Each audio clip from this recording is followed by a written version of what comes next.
All right, guys, welcome back. 1776 or bust. So today we're going to talk a little bit about the relevancy of this firearm right here. Now, this is my Smith & Wesson Shield 2.0 4-inch Performance Center with a red dot. Now, aside from the ridiculously long name of this handgun, in my opinion, is probably one of the most proven and trustworthy single stacks on the market, bar none. Now, of course, there are going to be the fanboys of every manufacturer out there that are going to disagree with that statement, and that's okay. You're entitled to your opinion, and so am I. But for me, this Smith & Wesson is definitely better, probably hands down, than most other firearms for the simple fact that it is tested, it is used, and it has been around an extremely long period of time. But the question is going to be, is this thing still worth it? Let's be honest, the capacity on this is not very good. Now, before we get into that, let's talk about some of the other guns that have come out that have kind of put this in its place, so to speak. So for example, if you want to look at Glock, the 43X and the 48 have come out. They're single stacks or slim stacks, and at the same time, they have a little bit more capacity. So what I'm going to show you really quick, just to kind of show you, is I have the extended magazine in the Shield on the right, and then the Glock 48 on the left. Now, you're going to notice that both these guns are basically identical in grip length, although this sucker carries 8+1, and this guy carries 10+1.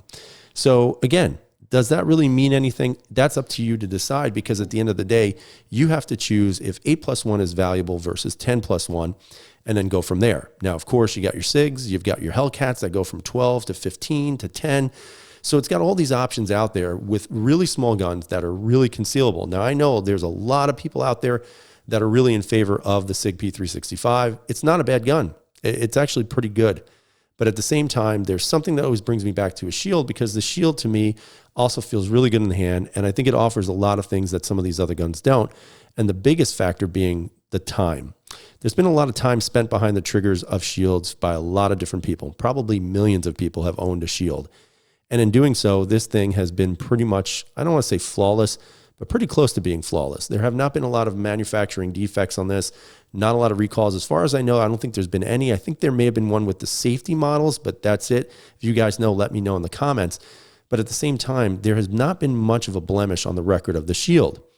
Also, when you talk about the Shield with the magazine capacity, you get your extended magazines. This one's 8+1. You get a couple of, extended mags like this. So you purchase some mag guts, and now you're going from 8+1 to 10+1. So now you have 11 rounds, which is basically identical to a Glock 48 or 43X.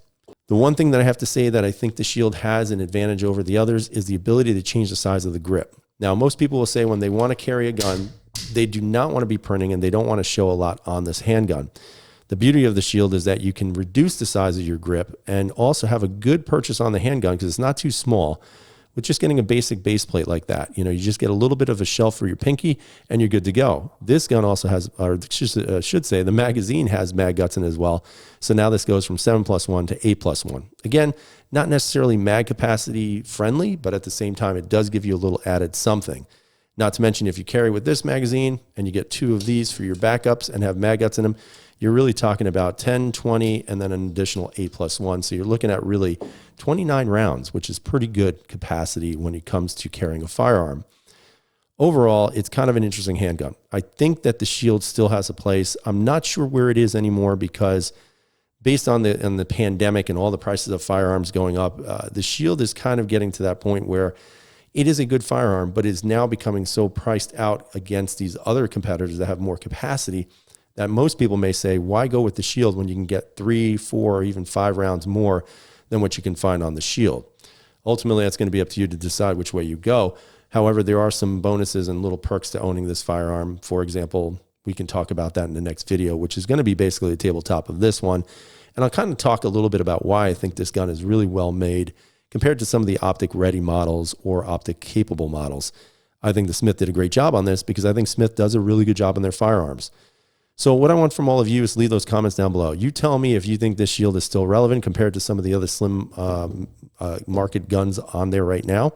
I think it's going to be interesting to see what you guys say. I think you're going to see some Smith fanboys come out of the woodwork.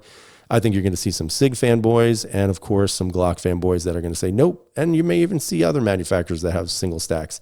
But I'd like to hear what you guys have to say. Leave those comments down below. Give us a thumbs up. We always appreciate it around here. And tomorrow will probably be the tabletop of the Smith. We'll see. Don't know yet.